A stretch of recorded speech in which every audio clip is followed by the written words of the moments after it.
I'd like to go ahead and turn it over to Graham Fogg, and he's going to give you an update on the estimating recharge action team. Thanks, Kamyar. It gave somehow me the toughest one because recharge is unobservable. Right? Recharge is unobservable at the scale at which it's relevant. So that's the tricky part.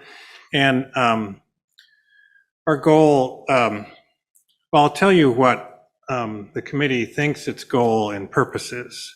But at the end of this, you have the opportunity to perhaps repurpose us if you think you have input on what you really think we should be doing. Let's see. So this is basically an outline. The committee is formative, it's recent.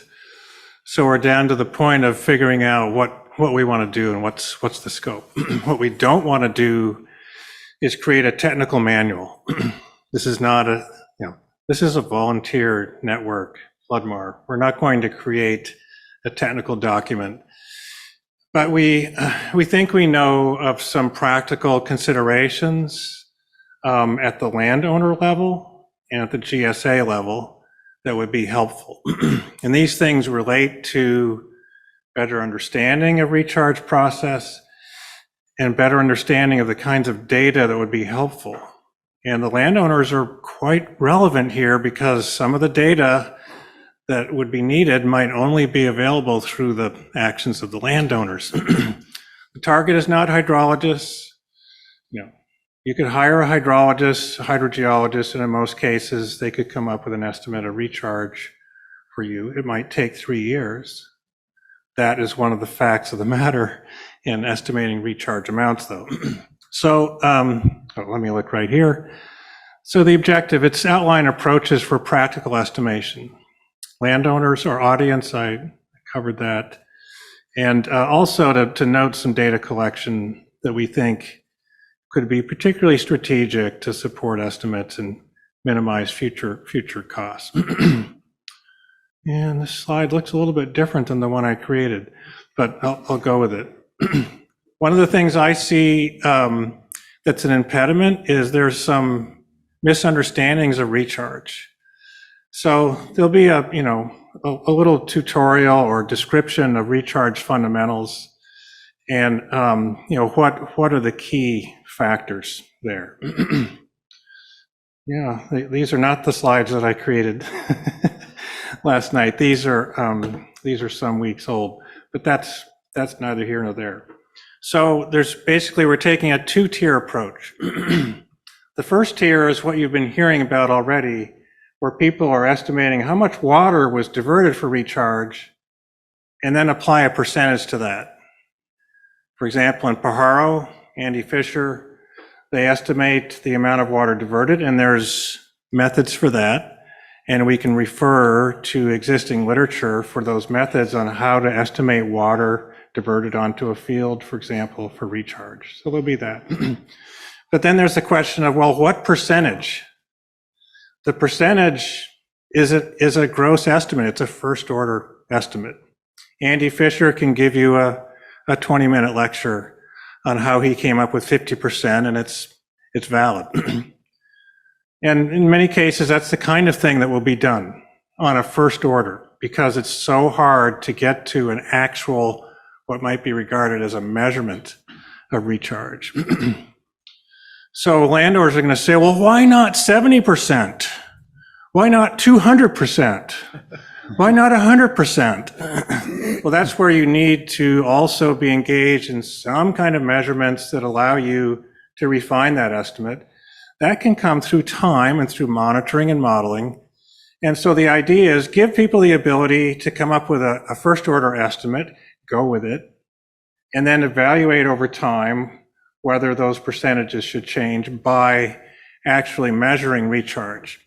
Methods of measurement will include basic water balance analysis and monitoring of the water table. And in that regard, that's where I see a lot of misunderstanding of the recharge process and the data and groundwater levels underneath people's lands. And there I'm talking about what you really need, the most important metric is the water table And most of the wells in a place like the Central Valley are not monitoring the water table. People, by and large, do not understand that. It would be simple to provide an explanation by which they do understand it, and it would help them focus in on what's important. So that's one of the things we want to accomplish. You know, what's a water table well? What are the other wells measuring? Who cares? Why does it matter? So things like that.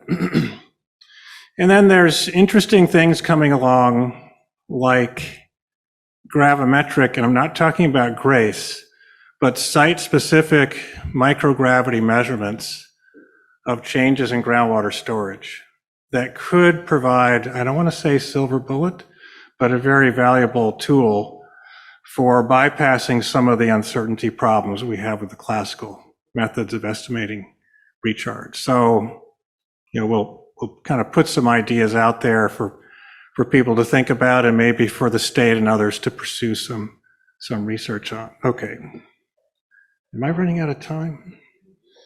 I'm a professor, so I ramble. So. You have a couple of minutes. Okay, so, yeah, thanks, Kamiar. Kamiar will keep me on task.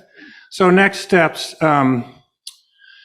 we welcome any case studies that you know of for estimating recharge that you'd like to send our way. We want to include those as well as a glossary, by the way.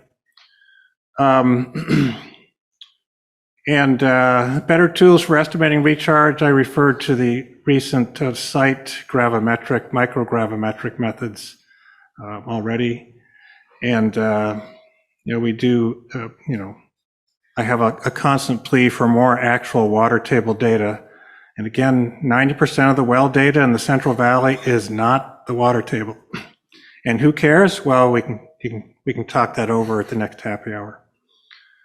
And questions for the network. So I think this is going to be set up so that you guys can provide answers via an app.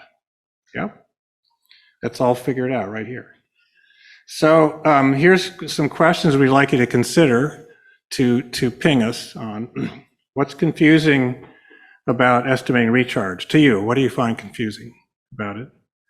How do you suggest measuring recharge? What do you need or think you need to estimate recharge? And what approaches to estimating recharge would be helpful?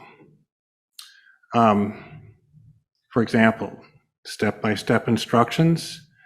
Not sure you're going to get that out of a volunteer committee, maybe. Technology guidance, etc. I'm anticipating this thing would be less than 5 pages. So it's a guidance document, and it's to suggest basic mechanisms and priority measurements. So that's that committee in its nascent glory. You have another slide. You've got numbers. This should have been the beginning slide. So, okay. Yeah, the group in the committee of right now is, you can see there, and Brian Thorson and Wes Miller heard a spiel about this at the workshop in September and graciously volunteered there. Where's Brian? Brian looks like he ducked. Oh, there's Brian. He didn't duck out yet. They have a lot of experience with many things, many aspects of this, including estimating the amount of water diverted for recharge, especially onto ag fields and other facilities. So their experience in that will be important. So again, we're not going to provide a handbook on that.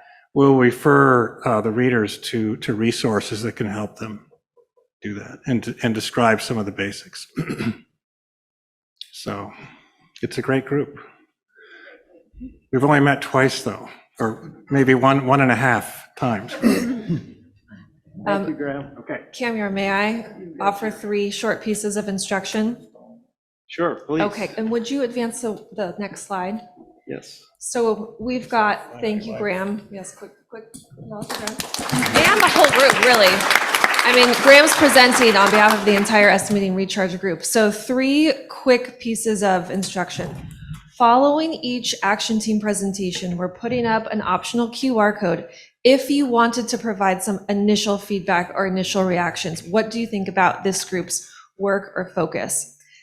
Each of the groups also has specific questions that they're seeking feedback on. You saw Graham put up a list of 4 or 5 from the estimating recharge group.